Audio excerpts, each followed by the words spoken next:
Jeff Bridges, Sally Field, Joanna Cassidy, Scatman Crothers, Arnold Schwarzenegger, great directors like Bob Rafelson, and hung around with some of the Robert Altman people. But what happened to me, the great gift was Wes taught me to respect horror, fantasy, and the sci-fi genre again. And you're looking at a kid, you're looking at a guy here who was there for opening day with mom and dad for 20,000 Leagues Under the Sea. That squid was bitching. You're looking at a kid that was there on his own with his paper route allowance on opening day of Forbidden Planet at a matinee in Sherman goddamn Oaks, Arena Theater. You're looking at a guy who was there and saw there's a kid backstage, he's right over there, I think, with a Bad Seed t-shirt. I saw the Bad Seed by accident when that was an adult film. I saw Accidental Hammer films. I saw these great films all through my life, and somehow doing Shakespeare and being a theater actor, I got away from that, and I kind of was in denial about how much that meant to me.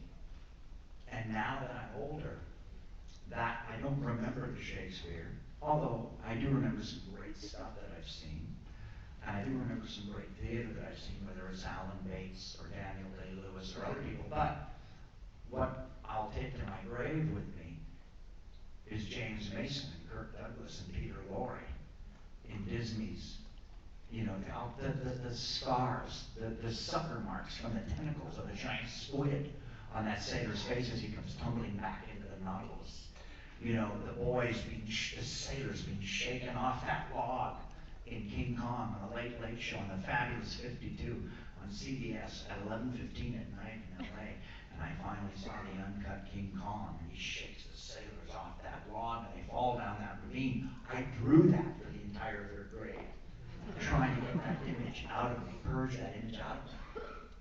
Purging Gregory Peck, harpoon lined to Moby Dick on his last dive, waving or beckoning the other sailors, Richard Basehart, Woody Strode, you know, to come to him as the whale sounded for the last time. And I've gotten back to that, and it's made me connect with the fans again that are younger than me, and the fanboys and the fangirls that I run into at Comic-Cons all over the world. And I realize now how important those images are to us. And you don't have Western conventions, Western festivals, comedy conventions, comedy festivals. There's something really deep and visceral about the experience of theater and being on that roller coaster and doing it in this safely, with relative safety, until you leave the theater, and doing it communally.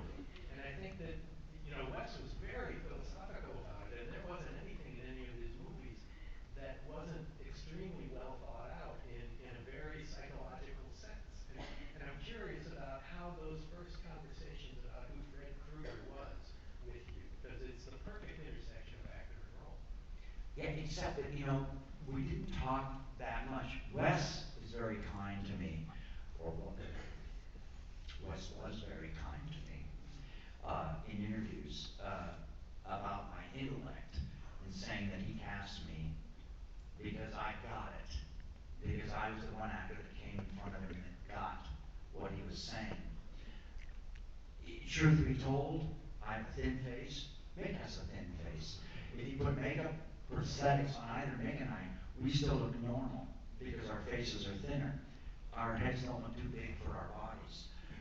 Annette Benson may just have felt sorry for me because I've been up for every goddamn role in National Lampoon's Class Reunion. But what Wes gave me was freedom. And I mean, when Wes directed me, it was always when I did something. I would do something and Wes would do a little more of that, you know, or do a little less of that. But Wes was never giving me stuff. He sort of left me alone. He was encouraging. Yeah, and I remember that so well. he would always say, you know, he would say, yeah, or that thing you're doing here, would you do it tomorrow? But don't do it in this scene. But I really love it, you know, which is just a great, honest way for an actor to tell you, that's a cool thing, Robert. But we don't need it here. Can you do it later on in the show? You know, oh, okay. You know, which didn't hurt my feelings and encouraged me to keep coming up with stuff. I think that's the relationship we had. But and I need to say something now because he's gone, and because I missed the DGA tribute to Wes. I was out of town. The great, great gift that I think Wes had, and I want to share this with you because I think some of you have this still. I know Mick does too. Wes managed to keep the 14-year-old boy somehow alive in him. And I think it was easier, perhaps, for Wes than Mick and myself, who chomp a bit at being typed. The Stephen King director, the horror actor. We chomp a little bit at that. And with Wes, Wes didn't see movies until he was an adult. Except for Disney movies, he wasn't allowed. It was forbidden in his household. So Wes was Johnny-come-lately to a lot of this stuff. And I think that Wes was constantly discovering it and kept that adolescent boy, fanboy, alive in him all the way up until the end. I mean, his jokes, and the other thing, and Mick knows how this can really help on a set, especially when you're in trouble. But Wes was a double threat. Wes could fix the scene with writing as well as directing. And, you know, I shall miss that. Well, it's one of the great things about Wes was that he was literary and in touch with both left and right brain. You know, he was very logical and practical, and yet he had a boundless imagination that in the dream world that you discovered in this first Nightmare film was expanded upon so greatly and used to such great effect. And you continue to work with him regularly, and the new Nightmare, but also Nightmare Cafe and things. Was there kind of a through line that you would see because he was constantly evolving in such a way? You know, I'll just do an anecdote. Maybe this will explain it. Nightmare Cafe, which was supposed to be called the Terminal Bar or Last Chance Cafe, but obviously the powers to be at NBC wanted to be called Nightmare Cafe to exploit the incredible success of Nightmare on Elm Street and Robert Englund and Wes Craven. And we were watching Saturday Night Live one night, and Wes had been drinking, and I'd been drinking.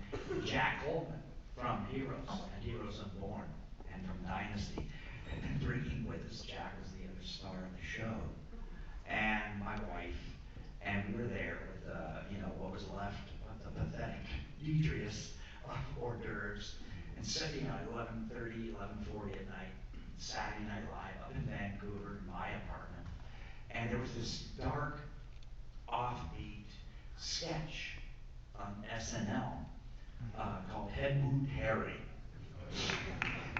A Head Wound Harry fan. It's on the internet. Those of you think I'm exaggerating now. There's literally a dog licking the head wound. I mean, it's very dark and it's very black, but black humor. And Wes lost it. Wes was always cracking bad puns, and perhaps we'll have time to tell about another one later, but Wes started to giggle like a big old girl. And Jack Coleman lost it, and then I lost it, and my wife Nancy lost it. And Wes is huge. Wes is like 6'4", and Wes's big giant Don Quixote legs were flailing on my couch, and he lost it. He was laughing so hard he was crying at this sketch. And forever, I shall hope that part of his abandonment to the dark black humor of that sketch that he was unafraid to react to in public or with friends. Part was that he felt so comfortable in my crummy little apartment in Vancouver, you know. But Wes, that's Wes Craven, that he did have that dark guy in him, that dark sense of humor in him at all times. You rarely got to see it break out like that, though. He's very very reserved and very well-spoken. Measured. He was measured and in control, which gave actors great confidence and calm, very calm. But he was not. It was very difficult for him to refrain from the bad pun. We're in Hollywood, so I'll tell this story because there's some business people here, and maybe I can get a giggle out of Mick. We were in like a force call, and we'd been working around the clock, and we had snakes, pythons, a child, and we were coming up to the second meal, second dinner, and we brought in these, along with the snakes, they brought in these eels, these albino eels, to match up to the albino python. There was some satanic Freddy hell thing in the set. I forget exactly, but we were all there and we were like exhausted. We were working with a kid, and the kid's got the teacher there, and we got to call a break every 20 minutes for the goddamn kid, and we're trying to get through. We're all hungry, and we're just hoping it's not going to be cold pizza from Domino's. And I remember Wes saying, "We better get on this next shot, or we're all going into eel penalty." And that's Wes Craven. And it's not a great pun, but Wes can't control himself. He had to make that joke. Well, as a writer, I know he always wanted to be a novelist, and it was late in his career that he actually did Found Society of Kids, which he and I kind of published our first novels at the same time. And he was so supportive and so interested and so excited to have that happen. It was supposed to become a movie, but the idea of him writing without the plan for it to become a movie, but just to not think about budgets and schedules and egos and the like. Were you ever a part of the storytelling process with him in the planning of like New Nightmare or things like that? In the early stages of these things, or was it usually when there was a finished script that you would talk? I think in part 3, part 7, and even to some degree, Nightmare Cafe, Wes sort of deferred to me because I think Les has a really good instinct about when an actor owns a role. And I say this with all due respect to writers. I'm English trained. And English trained means you serve the writer first, then the director, then yourself. American trained usually means you serve yourself first, then the director, then the writer. Unfortunately. American acting style. There's a place for some of that. But I'm English trained, so I always serve the writer first, and then the director, and then myself. And I try to find it in the writing. What was the question again? I'm sorry. You were part of the process. Well, I think Wes just deferred to me. And I think part of that is that Wes had great instinct in actors. I mean, we all know Wes found Johnny Depp, right? Okay. But Wes also found Bill Pullman, Serpent of the Rainbow. Wes also found Sharon Stone. Wes also sat in on the casting of Patricia Arquette on Nightmare on Elm Street 3. Wes, found many actors. The young actor, the actor that was in Quest for Fire, who went on to do Twin Peaks. Wes knew how to use that gentleman, and many, many others over the years. He was always Angela Bassett. Many actors that Wes embraced and used over and over again. Kyle MacLachlan. But he had a great eye for talent. And I think he knew when to step back. And with me, I think he was one of the least hands-on directors I've ever worked for. And I just finished my 80th movie, so I've been around the block. But Wes is gentle. Wes was gentle, and I can't remember Wes ever saying that sucked, or even if it was too much, he would give me this great thing. He would say, I kind of liked it. It's not right for here, but maybe we'll use it later in this movie, or you know, later another scene, which I love, which an actor loves. Did you find that changed over the course of time because your careers met each other often along the way? Well, you know, the thing that was so strange about working with him on the TV show was it was the first time I'd ever seen a laptop. So, and I was kind of intimidated. What is that? You know, that glowing thing in Wes's lap. Oh my God. But we always knew that Wes could fix the lines. But it was great having the lines fixed immediately as opposed to the next morning. You know, that was the first time. Yes, it was great to get that instant fix.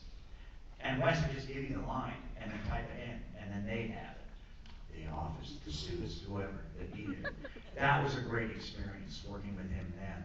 And that was a crazy show because every episode was very different in style. And we were kind of ahead of the cusp in American television there. Now that show would be a hit. Then the audience wasn't quite ready, or the network wasn't quite ready, you know, to tell the audience how to watch it. We first met when we did the second episode of Freddy's Nightmares together, and I did a few of the wraparounds for some of the other shows. Wes was notably not really a part of that show, and you could sense it, you could feel that.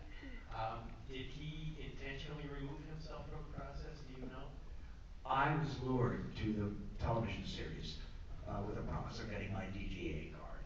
That was the first part of that lure. The second part of the lure was that I was told that we were going to be on late at night, syndicated, and we could push the envelope of American television.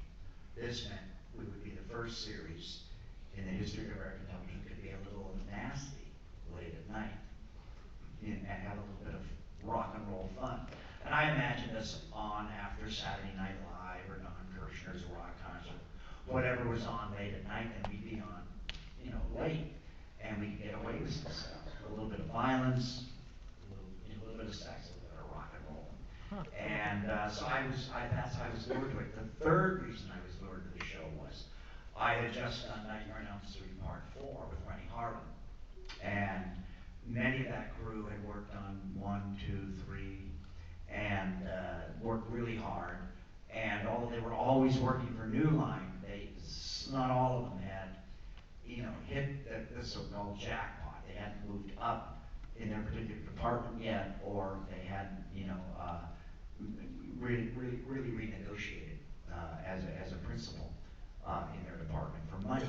And so I brought the cream of the crop, so to speak, from Nightmare on Elm Street 4. And I said, you guys, if we do this series, you're all going to be able to buy your first house. You know, you can have a baby, you can pay off your car insurance, whatever. And so a lot of that crew came with us and did the show. And we were promised 10 days, and then 7 days, and then 6 days, and finally it was 4 days. You were around.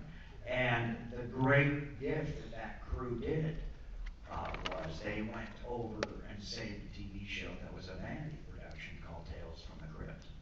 So our crew, the crew that Mick worked with, the crew that I worked with, were the crew that went over and saved Tales from the Crypt.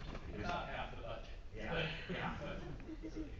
Well, speaking about DGA and directing, you are a director, and I would imagine that Wes was film school for you. I mean, you worked with a lot of great filmmakers, but repeatedly with Wes, and I would imagine there was a lot to learn there. I wish, and I probably will never direct film again. It takes too much out of my life. I might do theater again. I wish I could achieve the calm that you and Wes have on the set. It's a real gift. And I also know there are crazy, nasty, rambunctious directors that produce great work that we all love. Everybody here loves. It's not the only way to work, but it's probably the best way to work consistently. Especially if you're working in cable now, the new best place to be. And I wish I had the calm that you have and the calm that Wes has on the set, because it really creates a great creative atmosphere. My problem is my clock, my body clock, is set. It's been set so long, Mick, as an actor, Yeah, it's set as an actor, in and out, or I'm spoiled. Work around me or work with me, or I'm in and out. I'm in and out in 6 weeks. As a director, as Mick knows, and you guys know, it's a year of your life. It's a year of your life. From financing and pre-production and shooting and post-production. Now, I thought I was going to love shooting the most. I thought this is it. I'm going to love shooting and casting. Casting's excruciating for me because I'm an actor.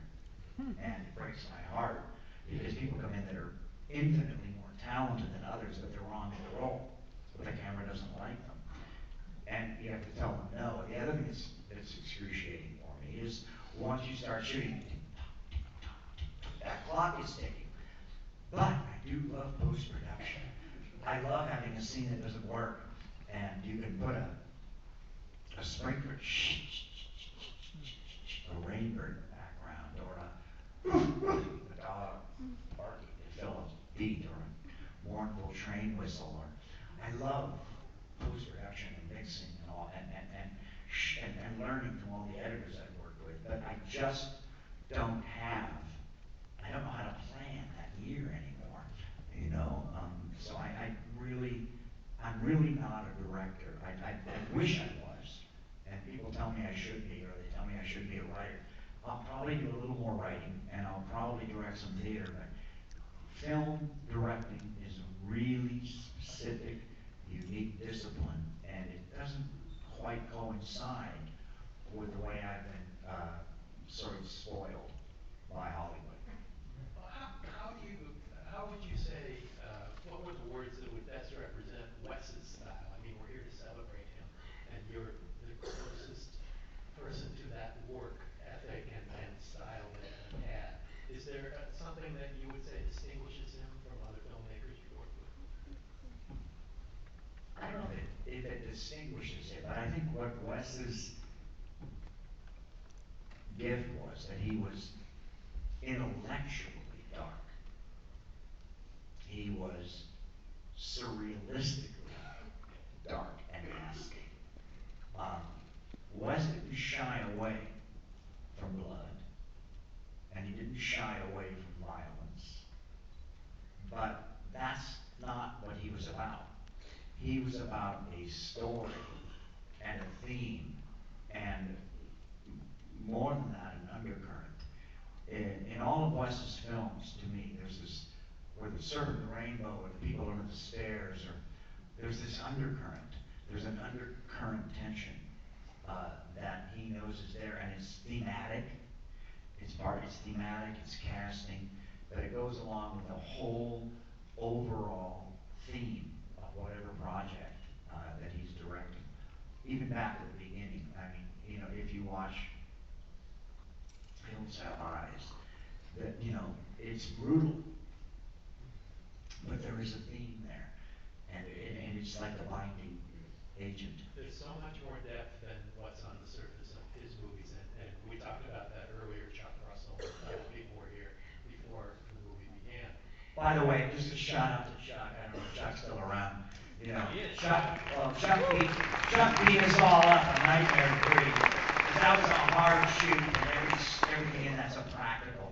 It's like the pinnacle of practical effects. But I just think in the history of cinema, a shout out has to be given to Chuck Russell, because for my money, for my dime, The Mask, starring Jim Carrey, really turned a corner, really lifted effects to a level that we hadn't seen before, an accomplished level that served that story. And I really think that people tend to forget that was the movie that turned the corner. And they were effects as performance. Yes, that really turned the corner and enabled us to watch the next movies that followed that way. So I needed to say that. Yeah. Well said.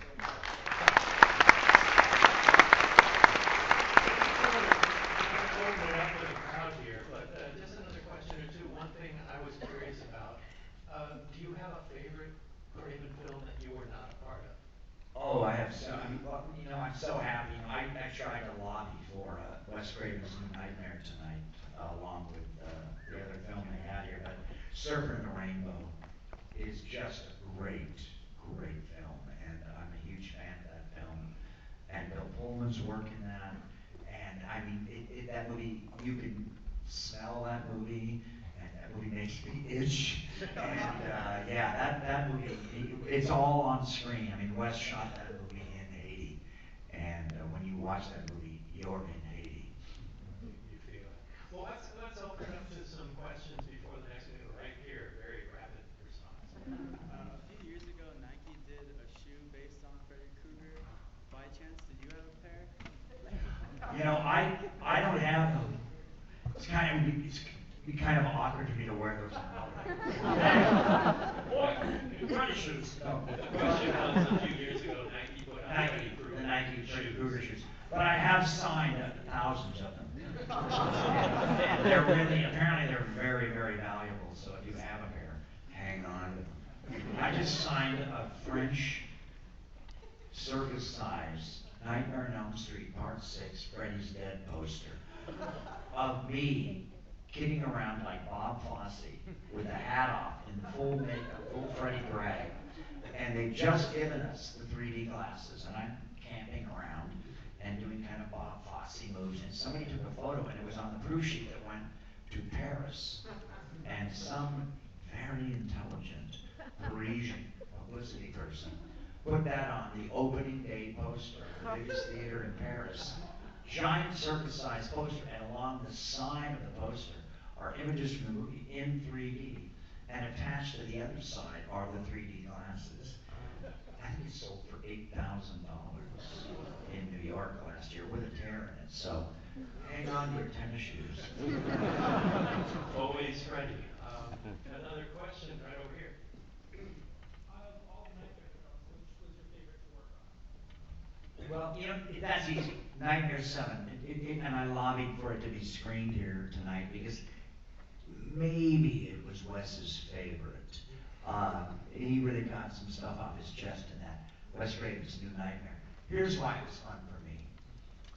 I got to hang out with John Saxon. And John Saxon had Sandra Dee, Audrey Hepburn, and Natalie Wood for leading ladies.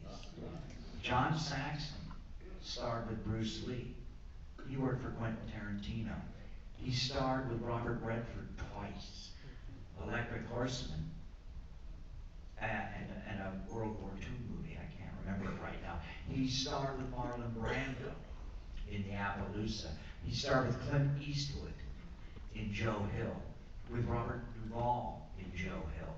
He worked with everyone, Burt Lancaster, John Huston, and I would go out to lunch in Woodland Hills with John Saxon, and after a glass of wine or two, I'd get him to tell me an Audrey Hepburn story, or a John Huston story, or a Quentin Tarantino story, or he worked in Robert Redford's first movie. He had all this great stuff. He had Jimmy Stewart stories. He worked with everyone. He's my connection, along with Henry Fonda. He's my connection to the transitional golden age of Hollywood. And so it's oral history. And I love saying this out loud, you guys, because it's a way for people like Mick and I to tell you guys stuff that you can tell your friends that we hear. And we're not talking about gossip. Now we're talking about actual cool stuff, real stuff. If I tell you a story, if I tell you that John Saxon told me that Burt Lancaster had scenes of his cut out of a movie called The Unforgiven, directed by John Huston, because he looked better with Audrey Hepburn on the screen than Burt Lancaster, who played her incestuous brother. It's the truth. You're getting it from from the mouth, from the true source. So I love that stuff, and that was for me on Nightmare 7 in the funny little restaurant in Woodland Hills. At least once a week, I'd have these great lunches with John Saxon, and he would tell me stories about Bruce Lee and just this great stuff. And he worked with Dario Argento on Masters of Dario Horror. Argento, and he was also he hung out with James Dean, you guys, and Valerie Clift. He was an early '50s teen star. I'll tell you guys, because we're all here now. We're in LA. 8, just like I pictured it. I'm up doing cartoon voices at Nickelodeon, and I got time to kill, and I'm on some street in Burbank I've never been on before. My goddamn father worked up there for 100 years at Lockheed, and I'm on the street. I'm on the street with all these trees, and I go into this cinema bookstore up there. You probably, some of you know about it, and it's like books and posters, and I look, and I walk in, and I'm looking around for pictures of myself. Got any big Wednesday photos? No. Anyway, I still hadn't have mantis yet. And I'm looking around, and I look, I turn around to walk out, and there over the door is a massive, triple circus-sized poster of John Saxon in Speedos holding Francis Ford Coppola's First Love, Luana Andrews in his arms in some movie. And it's like, I just wanted to buy it so bad for John, but John would have needed a lot in New York to put it up. But every time I saw John after, I embarrassed him with that, my knowledge of that movie. On the other hand, he loved it. He loved being kidded about the fact that he, had done a low budget, movie with Roger Corman and Francis Ford Coppola's lover back in the middle '60s, and the poster, the Italian poster at least, he's wearing Speedos, and he has a massive bulge. I'm still kind of reeling by the fact that both our fathers worked at Lockheed. Oh, yeah, my dad worked. The movie that's coming out with Tom Hanks, the Spielberg movie. My father, knew Francis Gary Powers. My father worked on the U2 and was part of that whole thing. So I'm going to be there opening day. Because that stuff's all the whispering I heard over Mom and Dad martinis and Frank Sinatra when I was a kid. Cold War gossip. Next question. Right here. First off, I'm a huge fan. It's an honor to meet you. I was just wondering, the Freddy films are so iconic. It's been a huge franchise. Would you ever consider going back into the studio and making another Freddy Krueger film? I think what you guys have to understand is I'm a Hollywood kid. I was born minutes from here. And I understand the concept of remakes.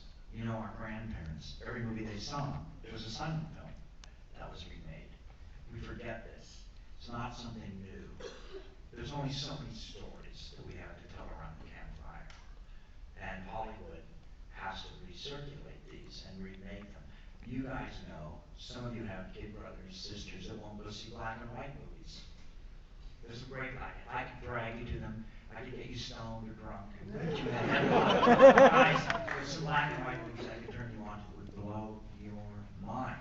But you won't make yourself see them. And I understand that. The new technology is phenomenal. I got, the walk. I just saw Zemeckis is doing stuff in that I've never even seen before. And subtle stuff. And so I'm all for it too. I'm not the old fogey that you think I am. There was a prequel script to Nightmare on Elm Street circulating several years ago. And the gossip was that John McNaughton, Henry, portrait of a serial killer, that John McNaughton was attached. And I heard this from some really good sources at New Line Cinema, someone that Mick and I know, who shall remain nameless, but it was called Krueger the First Kills. And the gimmick that I loved was that Freddy kills a kid. The cops have to find him. And the cops are great characters, the two cops. They find Freddy, a couple of, Heckle and Jekyll guys, they find him. They get him in jail, they find him, they bust him, they put him in jail. The villains of the piece are the lawyers that get him out. The lawyers that get Freddy out on loopholes. And then Freddy on the courtroom stairs at the end of, free, being arrogant in front of the news cameras. And then, of course, the finale at the end, which is Freddy as Joan of Arc being torched by the vigilante parents, the monster of the villagers. So I would have loved to have done that. I'm talking now 2008. That's about when I heard about this. And it was real. But because of Platinum Dunes and Time Warner taking the franchise, or having the franchise sold to them from line cinema.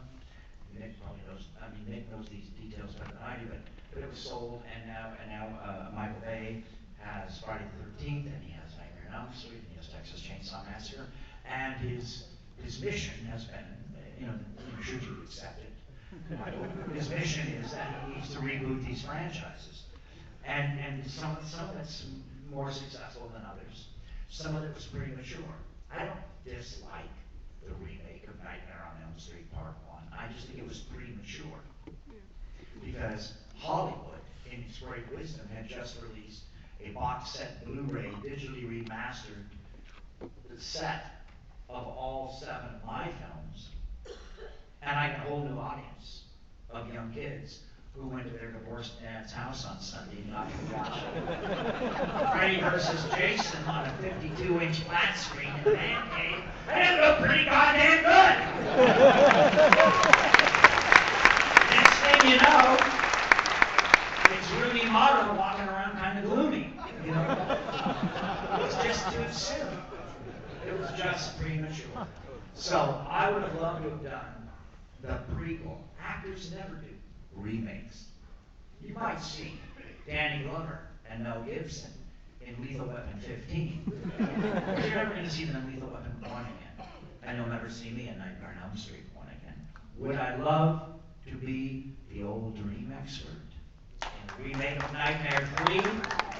Beard, playing some old wizened guy at UCLA that confronts some nubile teenage girl about her nightmares. Yes, of course. And I love that. I love that aspect of cameo, because that's a great ingredient in the world of horror, in science fiction and fantasy. But no, I'm too old. They want to reboot the franchise. I can't get out of bed on a Monday after doing stunts anymore. I'm like an NFL player. I can only take 4 hits to the left, and it's like, I need some peach.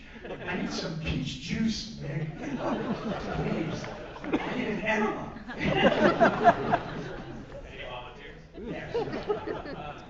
Any other more questions here? I'm sure they're right there. Okay. I just want to ask. How did you get into acting? Oh, just me. Okay, okay. I read an article today that you possibly, or not possibly, Bruce Campbell has his new show, Ash vs. Evil Dead, and he said that he would like you as a guest on there. Would you do that? This is his new. Ash vs. Evil Dead. Oh, And he God, I'd said, go anywhere for Bruce Campbell. I had this fantasy when it was supposed to be, Freddy versus Jason versus Ash. The poster was like Bruce, with 300 washboard abs, and you know how they did those, right, you guys? That was synthetic. But Bruce would be standing there, with like abs, and like no hair below his belly button and the trail to paradise, and he'd be really good. And he'd have me in a headlock and Jason in a headlock, and he'd say, Freddy versus Jason versus Ash, keeping the world safe from sequels.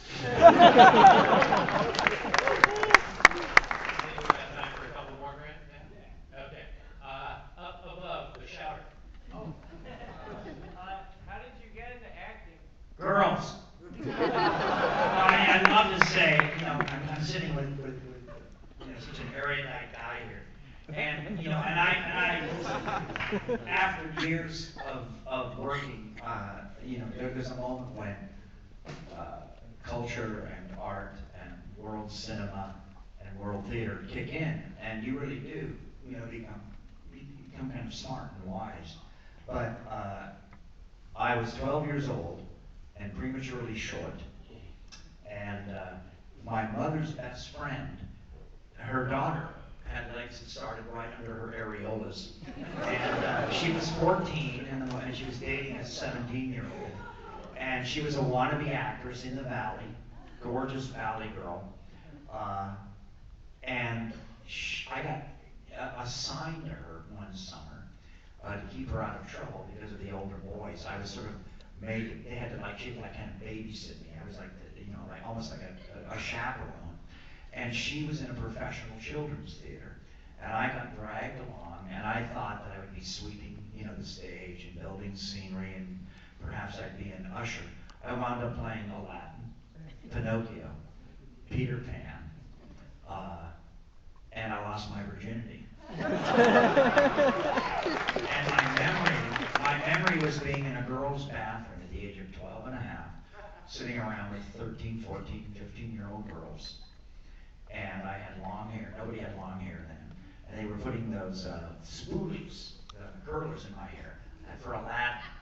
They were spraying my hair black for Aladdin. I was like albino blonde then. And the girls were teaching me how to blow smoke rings and do a French exhale, which is a real sexy way of smoking. And I think it was either West Side Story or Gypsy was playing on the phonograph, which sounds a little gay, but it was actually pretty cool because it was all girls. It was all girls, and they were the harem girls from Aladdin, and they were all wearing Playtex living bras, which by today's standards aren't sexy at all, but back then they were amazing, and they had those tubes of glitter. They were gluing glitter on their brassieres and teaching me how to blow smoke rings, and we were listening to I know what you can get on America, yeah. When you're a jet all the way from your first cigarette. So we're listening to this on the record player, and I'm learning how to smoke, and they're putting spoolies in my hair, and I've got a tit in this ear, and I've got a tit in this ear, and they're hard with those Playtex living bras on, and they're putting the thing on, and I'm saying to myself, yeah, I'm a big sissy. Yeah, I love this shit. I didn't tell anybody, because at the same time, I was a jock. And I was a champion swimmer, and I was a surfer. And I'd go to the jock parties, and there'd be like 50 guys and 5 girls. And here I was, the only guy in a girl's bathroom at UCLA, and with 15 girls, and they were combing my hair and teaching me how to blow smoke circles. I thought, I think I'll stick with this.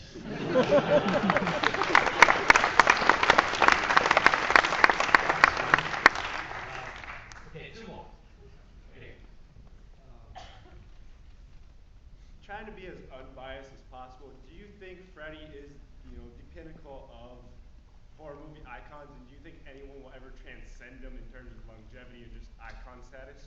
Oh, sure, yeah. I mean, Freddie's got his foot in the door, but let's talk here. I didn't watch TV for years. I'm a must-see guy now. I can't keep away from Mads Mikkelsen as Hannibal. And that show, that's network, that's not cable.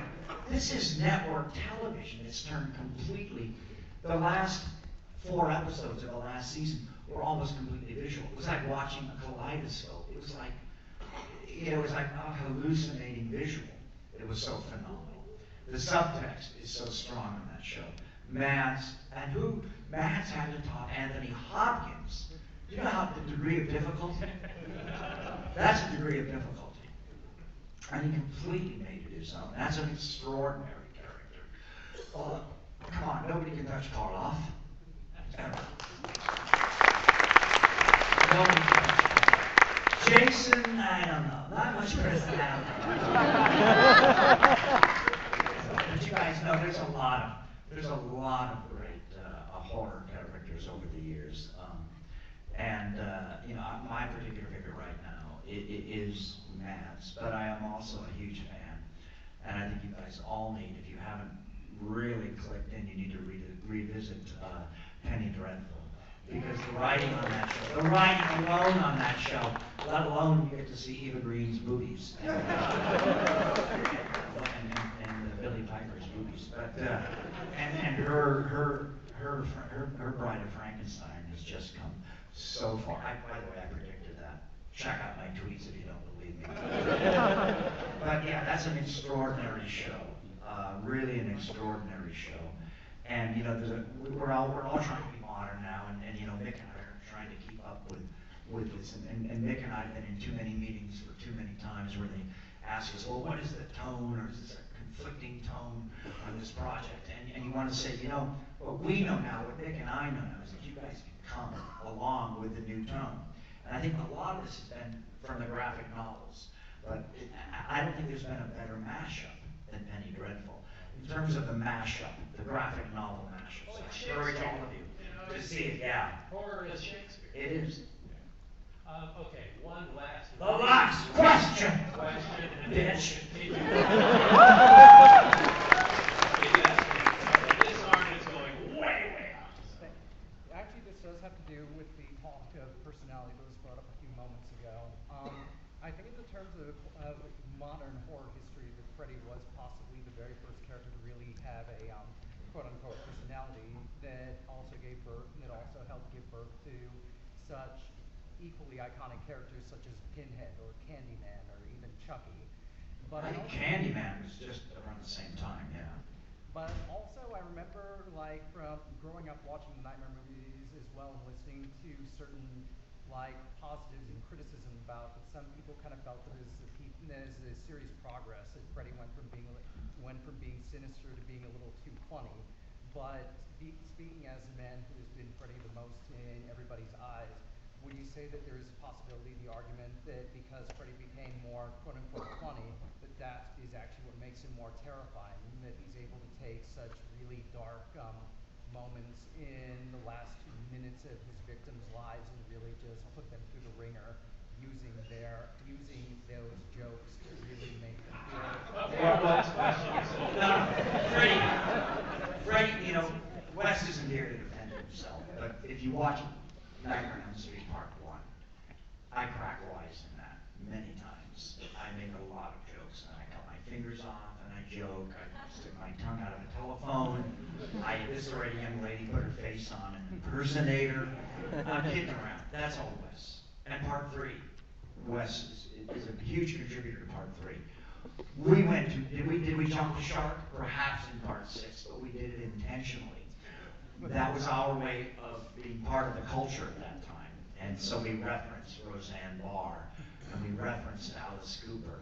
However, symbolically, we still did. Here's the thing about the sense of humor. I would get a line of dialogue from the writers, and these are the guys that wrote Shawshank Redemption, for Christ's sake, you guys. These are really good writers. Brian Hegeland. These are the real guys that are writing these movies back then. Check out our cast and crew on these movies. They're running Hollywood now. At any rate, the point being that what would happen sometimes is, at the end of a scene, they would give me a joke or a dark quip, a kind of Dirty Harry line, kind of make my day line. And I would do it with and without that line. When they were rushing production, in post-production sometimes, I think the editors relied on my jokes or my one-liners as a kind of cinematic rim shot, editorially, to button up a scene. It's something they were up against the wall all the time to do it. It was the easiest way for them to make a scene work. If they ended on one of my jokes, I remember in Part 4 of the Rennie Harlan film, Freddy's Revenge. I remember I killed Kenny Sagos really darkly. I gutted him and I kissed him like Al Pacino, and he fell down my body. And then they made me do it with a joke. And I saw the one where I just kissed him like Al Pacino, and he just fell down my body. And it was great because he'd been in Part 3 as well, and it was great. It was like his finish. And I thought it should go dark.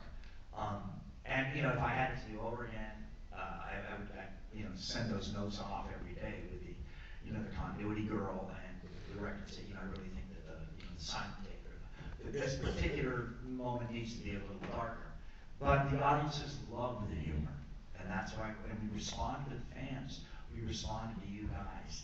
And I think that Wes's idea about the joke is that when you let an audience laugh in a horror movie, and you can control that laugh, it's easier to set them up again to be scared. If you watch a really great scary film that's just scary, there comes a moment when you've had so much tension watching it, and you're so uncomfortable watching it, that you might laugh at it as opposed to with it. And you never want that to happen, because then you lose your audience. This has happened to me on stage before, when I was a young actor. So you want the audience to laugh with you, not at you. And so it's better for us to call the joke than to let you guys just get so afraid or so tense or so cathartic in a horror movie that you have to start mocking it, self-referentially or however. And I've been in some pretty cool self-referential movies, whether it's my most recent movie, Last Showing, whether it's Behind the Mask, The Rise of Leslie Vernon. I've made some cool self-referential movies. Wes Craven's New Nightmare is very that type. But there's what the point of that, and Wes taught me this. The point of that is you release the tension. And you can do it visually. You can do it with a joke. You can do it with music. But you release that tension, and then you sneak up and surprise the audience. Again, I think that's our last question. Thank you.